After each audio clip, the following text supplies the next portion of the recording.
আমাদের সমাজটা বড়ই ভয়ঙ্কর। এখানে সবাই স্বার্থপর। হ্যাঁ, আপনি ঠিকই শুনেছেন, এখানে সবাই স্বার্থপর। নিজের স্বার্থ রক্ষার জন্য 10 জনকে খুন করতে হলেও করবে, বাট এক বিন্দু ছাড় দিতে আমরা প্রস্তুত নই। একটি সমাজ তখনই ধ্বংসের পথে এগিয়ে যায় যখন তার ভেতর থেকে কিছু মানুষ স্বার্থপরতা, হিংসা, প্রতারণা ও দুর্নীতির মাধ্যমে সমাজের ভিত্তিকে দুর্বল করে দেয়, সমাজের স্তম্ভকে ভেঙে চুরে মাটির সাথে মিশিয়ে দেয়। তারা শুধুমাত্র নিজেদের সুবিধার কথা ভেবে, শুধুমাত্র নিজেদের স্বার্থ সিদ্ধি করতে আপন ভাইয়ের বুকে পর্যন্ত ছুরে চালাতে দ্বিধাবোধ করে না। আমরা বড় ভয়ঙ্কর সমাজে বাস করি। এই সমাজ বড়ই জালিম। চলুন দেখে আসি আমাদের এই সমাজটা কেন এমন হলো। সমাজের অনেকগুলো স্তম্ভ আছে, যার মধ্যে নৈতিকতা একটা বড় স্তম্ভ। আমরা সেই নৈতিকতার অবক্ষয় সমাজের সবখানে দেখতে পাচ্ছি। আর সমাজে নৈতিকতার অবক্ষয় তখনই ঘটে যখন মানুষের মূল্যবোধ, সততা, ন্যায়পরায়ণতা এবং মানবিক গুণাবলীর চর্চা কমে যায়। এই ঘটনাটা কখনো একদিনে ঘটে না, বরং ধীরে ধীরে দিনের পর দিন, মাসের পর মাস, বছরের পর বছর, এমনকি যুগের পর যুগ ধরে ঘটতে ঘটতে আজ আমাদের পর্যন্ত এসেছে। নৈতিকতার অবক্ষয়ের প্রধান কারণগুলোর মধ্যে অন্যতম কারণ হলো পরিবার ও শিক্ষা ব্যবস্থার দুর্বলতা। শিশুদের নৈতিক শিক্ষা দেওয়ার মতো সময় আমাদের পরিবারের হাতে থাকে না। আর শিক্ষা প্রতিষ্ঠান, সে তো ব্যবসার বাইরে কিচ্ছু বোঝে না। পরিবার ও শিক্ষা প্রতিষ্ঠানে যদি সঠিক নৈতিক শিক্ষা না দেওয়া হয়, তাহলে শিশুদের মধ্যে সৎ ও ন্যায়ের চর্চা কিভাবে গড়ে উঠবে? যে কারণে বাবা মায়ের অসততা ও শিক্ষা প্রতিষ্ঠানের নৈতিক শিক্ষার অভাবের কারণে তরুণ সমাজের আজ এই পরিণতি দেখতে হচ্ছে। এরপরও দেখবেন কিছু পণ্ডিত চায়ের দোকানে বসে সিগারেটে সুখ টান দিতে দিতে বলবে, আহারে, আমাদের যুব সমাজটা ধ্বংস হয়ে গেল। অথচ সে একই ব্যক্তি নিজের সন্তান এবং পরিবারের সামনে বসে ধূমপান করছে। যাই হোক, সিগারেট নিয়ে যখন কথা আসলো তখন এই টপিকটা এখানেই শেষ করা যাক। সমাজ ধ্বংস হওয়ার পিছনে আরও একটি কারণ হলো মাদকের সহজলভ্যতা, যা মুড়ির দামে যুব সমাজের হাতে পৌঁছে যাচ্ছে রাতে কিংবা দিনে, যা চাহিদা মাত্র দিতে বাধ্য থাকিবে। এদের সাপ্লাই চেইন এতটা স্ট্রং যে সবার নাকের ডোগায় এসব কর্মকাণ্ড চললেও কারও কিছু বলার ক্ষমতা নাই। তবে এরা কিন্তু আবার মারাত্মক লেভেলের জনদরদি। সেটা কেন বলছে? কোনো মাদক সেবন করতে করতে যদি তার ফ্যামিলি মনে করে তাকে এখন মাদক নিরাময় কেন্দ্রে নেওয়া প্রয়োজন, তখন দেখবেন এই হোতারা সেটারও ব্যবস্থা করে রেখেছেন। মাদক নিরাময় কেন্দ্রও তাদের আছে। আবার যদি কারো নেশা করতে করতে শারীরিক কোনো জটিলতা দেখা দেয়, সেই একই ব্যক্তির হসপিটালও আছে। এমন আপন মানুষ কয়জন হতে পারে? বাবা মাও তো হতে পারবে না। তাই তো আমাদের সমাজে হরহামেশাই দেখতে হয় মাদকের টাকা না পেয়ে বুকের দুধ খাওয়ায়ে মায়া করে বড় করা সেই নারীসিরা বুকের ধনটাই গভীর রাত্রে মায়ের গলা কেটে পালিয়েছে। আর এই ব্যাপারগুলো ঠিক তখনই ঘটে যখন সরকারি ও প্রশাসনিক ব্যবস্থায় দুর্নীতি বাসা বাঁধে। দুর্নীতি ও স্বজনপ্রীতি একটি সমাজের শৃঙ্খলা ও ন্যায় বিচারকে ধ্বংস করে দেয়।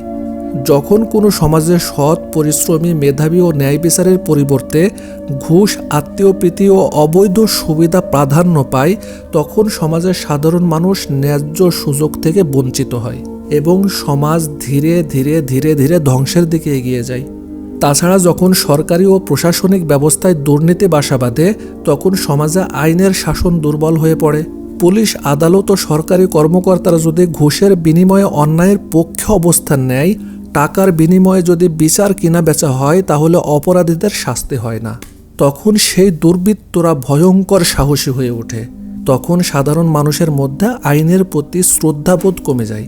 তারা নিজেদের হাতে আইন তুলে নেওয়ার মতো প্রবণতা দেখায়। এইভাবেই ধ্বংস হয় আমাদের সবার প্রিয় সমাজ। সমাজ ধ্বংস হওয়ার কারণগুলোর মধ্যে আরও একটি অন্যতম কারণ হলো চাকরি ও শিক্ষাক্ষেত্রে স্বজনপ্রীতি। যে সমাজে মেধার কোনো দাম নাই, যেখানে ব্যক্তিগত সম্পর্ক ও সুপারিশের ভিত্তিতে চাকরি হয়, শিক্ষা প্রতিষ্ঠানের ভর্তি কার্যক্রম পরিচালিত হয়, সেখানে প্রকৃত মেধাবীরা সুযোগ থেকে বঞ্চিত হয় এবং অযোগ্য ব্যক্তিরা সমাজের গুরুত্বপূর্ণ পদ দখল করে বসে থাকে। উদাহরণত, কোনো সরকারি দপ্তরে একজন দক্ষ ও পরিশ্রমী ব্যক্তি নিয়োগ পাওয়ার পরিবর্তে যদি কোনো উচ্চ পর্যায়ের কর্মকর্তার আত্মীয় বা ঘুষের মাধ্যমে চাকরি পেয়ে যায়, তাহলে প্রতিষ্ঠানটির দক্ষতা কমে যায় এবং দেশের জনগণ সঠিক সেবা থেকে বঞ্চিত হয়। ঠিক একইভাবে কোনো বিশ্ববিদ্যালয়ে মেধাবী শিক্ষার্থীর পরিবর্তে কোনো অযোগ্য ছাত্র কেবলমাত্র রাজনৈতিক পরিচয় ব্যবহার করে ভর্তির সুযোগ পায়, তাহলে বুঝে নিতে হবে দেশ ও শিক্ষাক্ষেত্র ধ্বংসের দিকে চলে যাচ্ছে। শিক্ষা মানুষের উন্নতি ও সমাজ গঠনের প্রধান হাতিয়ার। এটি মানুষের চিন্তাধারা গঠন করে, ন্যায় ও অন্যায়ের পার্থক্য শেখায় এবং দক্ষতা বৃদ্ধির মাধ্যমে কর্মসংস্থান তৈরি হয়। কিন্তু যখন কোনো সমাজ শিক্ষার অভাবে ভোগে, তখন সেই সমাজে অপরাধ, দারিদ্র্য, কুসংস্কার, বৈষম্য ও অরাজকতা বিস্তার লাভ করে। শিক্ষার অভাব একটি জাতিকে ধ্বংসের দিকে ঠেলে দেয়, কারণ এটি অর্থনৈতিক উন্নয়ন, সামাজিক স্থিতিশীলতা এবং রাজনৈতিক অগ্রগতিকে বাধাগ্রস্ত করে। শিক্ষাহীন সমাজ সহজেই মিথ্যা প্রতিশ্রুতি ও রাজনৈতিক প্রোপাগান্ডার শিকার হয়। এতে দুর্নীতিবাজ নেতারা সহজেই ক্ষমতায় আসতে পারে এবং দেশের শাসন ব্যবস্থা দুর্বল করে ফেলে। তাই ফ্যাসিস্ট শাসকেরা শিক্ষা ব্যবস্থা ধ্বংস করার মরণপণ চেষ্টা করেন, কারণ তারা জানে জাতির মেরুদণ্ড কিভাবে ধ্বংস করতে হয়, যেন এই জাতি কখনোই তার ক্ষমতাকে চ্যালেঞ্জ করতে না পারে, যেন এই জনগণ সঠিক তথ্য বিশ্লেষণ করার মতো ক্ষমতা হারিয়ে ফেলে, যে কারণে তাদের সহজেই মিথ্যা প্রতিশ্রুতির ফাঁদে ফেলে ক্ষমতা পাকাপোক্ত করতে পারে।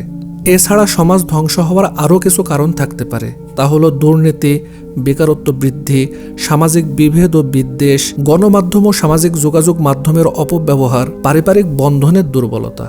এই হলো আমাদের সমাজের চিরচেনা মুখ, যেখানে আমাদের সবার প্রিয় সমাজ ধ্বংসস্তূপের মধ্যে পড়ে ধুকধুক করছে। তাহলে এই অবক্ষয় থেকে পরিত্রাণের উপায় কি? এই অবক্ষয় থেকে পরিত্রাণের উপায় হলো পরিবার ও শিক্ষা ব্যবস্থাকে শক্তিশালী করা। পরিবারে বাবা মায়ের উচিত সন্তানদের সঠিক নৈতিক শিক্ষা দেওয়া এবং তাদের ন্যায়পরায়ণতার পথে পরিচালিত করা। শিক্ষা প্রতিষ্ঠানগুলোতে নৈতিক শিক্ষা বাধ্যতামূলক করা প্রয়োজন, যেন শিশু কিশোরেরা ছোটবেলা থেকেই সৎ ও সত্যবাদী হওয়ার শিক্ষা পায়। ধর্মীয় ও নৈতিক মূল্যবোধের চর্চা বাড়ানো অত্যন্ত জরুরি। ধর্ম ও নৈতিক শিক্ষা মানুষের চরিত্র গঠনে গুরুত্বপূর্ণ ভূমিকা রাখে।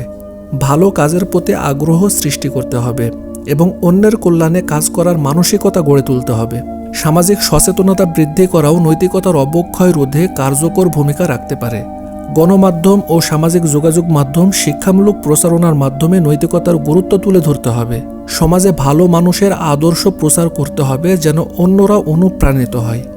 এর পাশাপাশি কঠোর আইন প্রণয়ন ও অপরাধীদের দ্রুত শাস্তির ব্যবস্থা করতে হবে। অপরাধীরা যেই হোক না কেন, তার বিচার নিশ্চিত করতে হবে। বিচার ব্যবস্থা রাজনৈতিক ও প্রভাবশালীদের চাপমুক্ত হয়ে বিচারকদের স্বাধীনভাবে কাজ করার সুযোগ দিতে হবে। ধনী, গরিব, ক্ষমতাবান, সাধারণ সবার জন্য সমানভাবে প্রযোজ্য হতে হবে। তবেই সমাজে ন্যায়পরায়ণতার চর্চা বাড়বে। মাদক কারবারিদের কঠোর শাস্তি নিশ্চিত করতে হবে এবং তরুণদের জন্য বিনোদন ও খেলাধুলার ব্যবস্থা করতে হবে। চাকরি ও শিক্ষার ক্ষেত্রে মেধা ও যোগ্যতার ভিত্তিতে প্রার্থিতা নিশ্চিত করতে হবে। এছাড়া সবচেয়ে গুরুত্বপূর্ণ হলো ব্যক্তিগত আত্মশুদ্ধি। প্রত্যেক মানুষের উচিত নিজের চরিত্র গঠনের দিকে মনোযোগী হওয়া এবং নিজের বিবেকের নির্দেশনা অনুসরণ করা। অন্যের প্রতি সহানুভূতি, ন্যায়পরায়ণতা ও মানবতার চর্চা করলে সমাজে নৈতিকতা বজায় থাকবে। পরিশেষে একটা কথাই বলা যেতে পারে, নৈতিকতার অবক্ষয় অবশ্যই রোধ করা সম্ভব যদি আমরা ব্যক্তি, পরিবার, সমাজ ও রাষ্ট্র একসঙ্গে কাজ করি। সবার সম্মিলিত প্রচেষ্টায় একটি ন্যায়পরায়ণ, মানবিক ও নৈতিক সমাজ গড়ে তোলা সম্ভব, যেখানে সততা, সত্য ও ন্যায় বিচার প্রতিষ্ঠিত থাকবে। সকলের প্রতি শুভকামনা রেখে আমার ভিডিও এখানেই শেষ করলাম। আল্লাহ হাফেজ।